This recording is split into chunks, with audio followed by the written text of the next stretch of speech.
Hola a todos, soy Cinetón y en este video voy a responder algunas preguntas que me han dejado en los comentarios y en mis redes sociales. Recuerden que también pueden encontrarme en Twitter y Facebook como Cinetón y en Instagram como cineton.insta. Comencemos. Hola, ¿para qué te fuiste a Japón y por cuánto tiempo? A Japón yo me fui como estudiante de intercambio para estudiar idioma y cultura japonesa, y esto por el periodo de un año. Desde luego durante mi estancia también tuve otro tipo de experiencias que de hecho fui compartiendo a lo largo de muchos videos previos a este aquí en este mismo canal, así que si te interesa no dudes en checarlos. ¿Te hubieras quedado a vivir en Japón? ¿Por qué? No me gustaría quedarme a vivir de manera permanente en Japón. Y no me malentiendan, la verdad es que Japón es un país muy bonito, a mí me encanta y creo que el mundo tiene muchísimas cosas que aprender de Japón. Pero yo no me veo en un futuro cambiando toda mi vida a Japón. Creo que aún hay muchas cosas que me gustaría hacer en mi propio país y también sinceramente en un futuro me gustaría visitar otros países, así que cambiarme de manera permanente a Japón no está entre mis planes. Pero desde luego me encantaría regresar a Japón y volver a tener ahí la experiencia de vivir temporalmente. ¿Cuál fue tu primera reacción al llegar a Japón? La primera vez que llegué a Japón la verdad es que me estaba muriendo de sueño por el jet lag. Pero una vez que salí del aeropuerto creo que lo primero que sentí fue algo de miedo. Esto porque era la primera vez que me enfrentaba en la vida real a utilizar el idioma, a utilizar el japonés, algo que jamás había hecho antes, solamente lo había aplicado en cuestiones de estudio. Y entonces empiezo a ver un montón de letreros en japonés, muchísima publicidad en japonés, muchísimos kanjis por todos lados y empiezo a sentir algo de miedo. Pero la verdad es que conforme fue pasando el tiempo, conforme fui soltándome y hablando con la gente, logré quitarme ese miedo poco a poco. Hay otra cosa curiosa que me pasó en los primeros días que estuve en Japón, y es que conforme yo iba caminando por las calles yo olía algo, o sea, olía a un ingrediente que es muy utilizado en la cocina japonesa, y aún no estoy seguro si esto era soya o era sopa de miso, pero es un olor que es muy característico cuando tú entras a un restaurante de comida japonesa.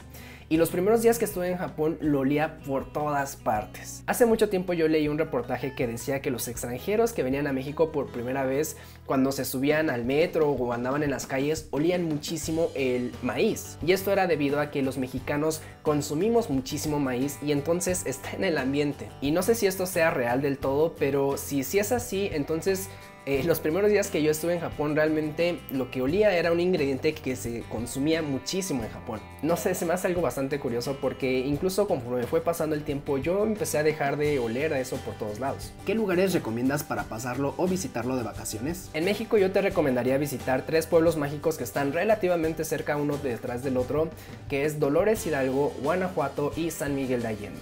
Estos 3 pueblos mágicos son preciosos y si no los has visto, créeme, te estás perdiendo de muchísimo. En Japón yo te recomendaría visitar Kioto. Es una zona muy tranquila, tradicional y sinceramente tiene de todo. Tiene tanto barrios muy tradicionales, muy históricos, como zonas muy contemporáneas. Creo que es una ciudad muy completa para hacer turismo. ¿A qué equipo de la Liga MX le vas? Te veo cara de que le vas a los Pumas, no sé por qué. Nah.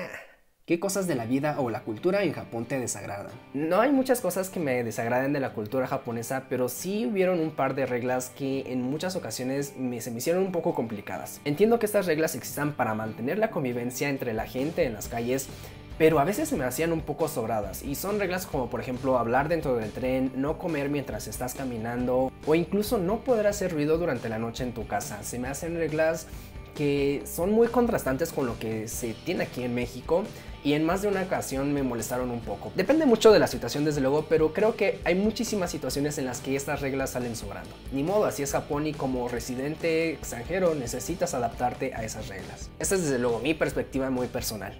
¿Qué hábitos te quedaron de Japón al llegar a México?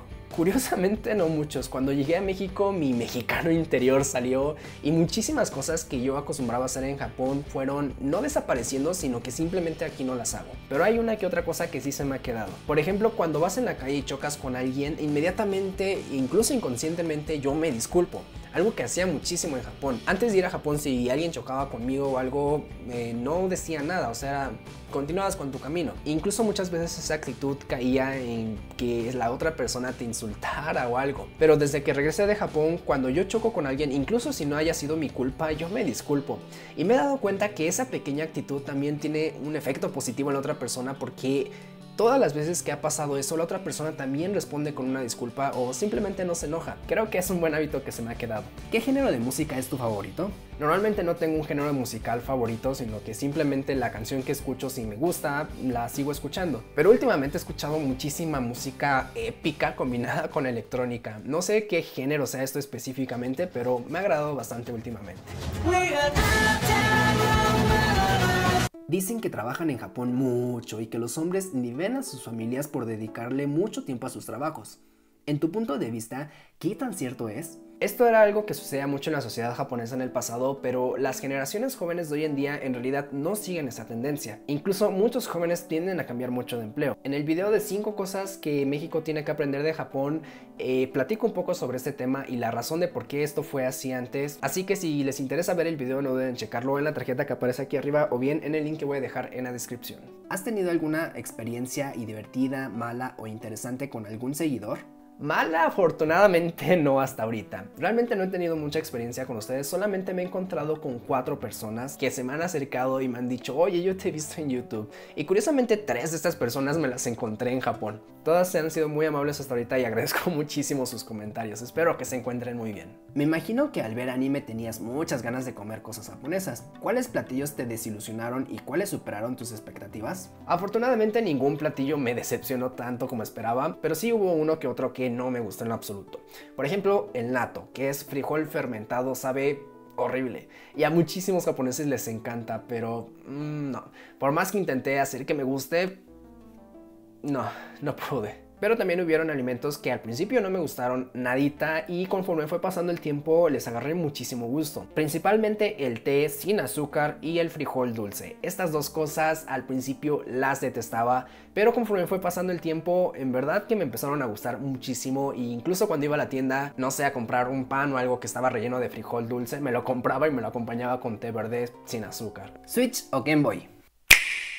Me gustaría preguntarte acerca de un buen libro que contenga las principales radicales de kanji. No conozco algún libro que contenga específicamente los radicales, pero sí te puedo recomendar un programa que está disponible tanto para Windows como para Mac que se llama Tagaini Gisho, que además de ser un diccionario muy completo, también puedes buscar los kanjis y sus radicales. Incluso tiene una opción para ver cómo se dibuja el kanji, el orden en el que se dibuja de manera animada, así que es un diccionario muy completo y muy bueno para aprender. ¿Cuántos años más planeas mantenerte en la plataforma de YouTube?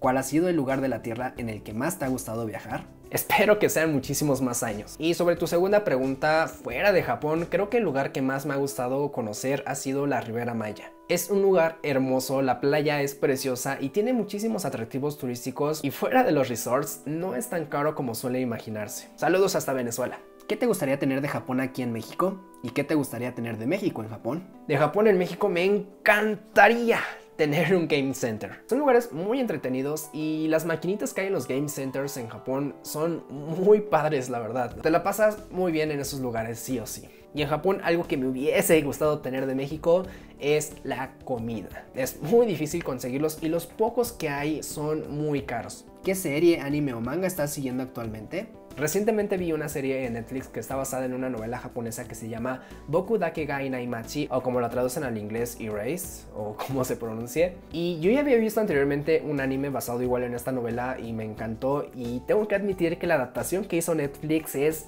perfecta. No la regaron como suelen hacerlo. El arte de la serie es maravilloso, la adaptación es muy similar a la historia original y toda la producción es japonesa, así que mantiene ese toque original de la historia. ¿Cómo lograste ser estudiante de intercambio? No te puedo decir que hice paso A o paso B porque realmente no fue así. El que yo me haya ido de intercambio fue el resultado de muchísimos otros factores en los que yo también trabajé, y son factores que pueden resumirse como los objetivos que te piden las convocatorias, como tener buen promedio, tener cierto nivel en el idioma, entre muchísimas otras cosas que tienes que ir trabajando a lo largo del tiempo para que puedas participar en esas convocatorias y tener la oportunidad de irte de intercambio. También tengo un video donde doy recomendaciones y platico sobre las diferentes opciones que hay para irse de intercambio a Japón, así que si te interesa no dudes en checarlo. ¿Cuáles son tus fobias o miedos? Afortunadamente no tengo una fobia como tal, pero antes le tenía mucho miedo a las arañas. Creo que después de que me fui a Japón le bajé el miedo que le tenía a las arañas porque donde vivía era zona rural, obviamente había muchísima vegetación y con ello muchísimos insectos. Entonces, al estar conviviendo con ellos diariamente y Viendo el tamaño de las arañas que habían allá, que en serio eran gigantescas, creo que mi miedo se fue disminuyendo. ¿Cómo se hace para comprar ropa en Japón? Me refiero a cómo manejan las tallas de ropa y de zapatos. Las tallas en Japón, por lo menos en la ropa de hombre, es exactamente la misma que se vende en México. De hecho, si ustedes se fijan en las etiquetas de la ropa, van a ver que muchísimas veces combinan las tallas de México y Japón como una sola, porque es exactamente la misma. Entonces, la verdad es que no sufres mucho por conseguir ropa allá. Sin embargo, en el caso de las mujeres sí es un poco complicado. Tuve muchas amigas que sufrían mucho para encontrar ropa en Japón porque las japonesas, en su gran mayoría, son muy delgadas y entonces las tallas que te venden en Japón son muy chicas. Y cuando mis amigas estaban tratando de buscar ropa, se les complicaba muchísimo porque no encontraban unas tallas adecuadas para ellas. Y la verdad es que muchas de mis amigas eran flacas y aún así se les complicaba conseguir ropa de su talla. ¿Cómo son recibidos los extranjeros en Japón? Cuéntame, ¿en tu experiencia los ven raro? No podemos decir que todos los japoneses se comporten de una misma manera. Así como en todos los países, como en todos lados, hay gente a los que les cae bien los extranjeros, hay gente a los que les cae muy mal los extranjeros y hay gente a los que les da igual. Así es en Japón y así es en México. Incluso te vas a encontrar con gente que le encanta hacer amigos extranjeros, le encanta hacer conversaciones, le encanta presumir las cosas que hay en su país, y vas a encontrar otro tipo de gente que también te puede ver raro o te puede hacer caras. Todas las personas son diferentes, así que no podemos decir que la gente te ve bien o te ve mal en Japón. Simplemente puede haber gente que le caigas bien o no. ¿Crees que es necesario aprender a leer kanjis al 100% para viajar a Japón? Nah. Este fue uno de los miedos principales que yo tuve cuando fui a Japón porque pensé que iba a sufrir mucho, pero la verdad es que no es necesario que sepas una gran cantidad de kanjis para poder vivir en Japón. Obviamente vas a necesitar aprender kanjis, pero con que sepas los básicos, conforme va pasando el tiempo tú vas a irte aprendiendo el resto porque los vas a ver diario y se te van a quedar grabados. Así que no tengas mucho miedo con eso, aprende los kanjis básicos, domina la gramática, domina el hablar el japonés y vas a poder viajar a Japón sin ningún problema. ¿A qué saben los sakuras? Es decir, veo que hacen alimentos con ese sabor. Siempre me he preguntado a qué sabe. Bueno, el sakura es un cerezo, así que el sabor es muy similar a la cereza, si no es que es exactamente el mismo. Probé muchísimas cosas sabor sakura y la verdad es que el sabor era muy similar entre todas las cosas, pero específicamente el Starbucks de sakura me pareció delicioso. Sí sabía cereza, pero tenía un ligero toque diferente que lo hacía muy rico. Bueno, hasta aquí este video. Muchísimas gracias a todas las personas que enviaron sus preguntas y recuerden que pueden encontrarme también en mis redes sociales como Facebook y Twitter buscándome como Sinueton y también en Instagram buscándome como sinueton.insta. Ahora yo me retiro a comer algo porque no he comido nada y ya es bastante tarde. Adiós.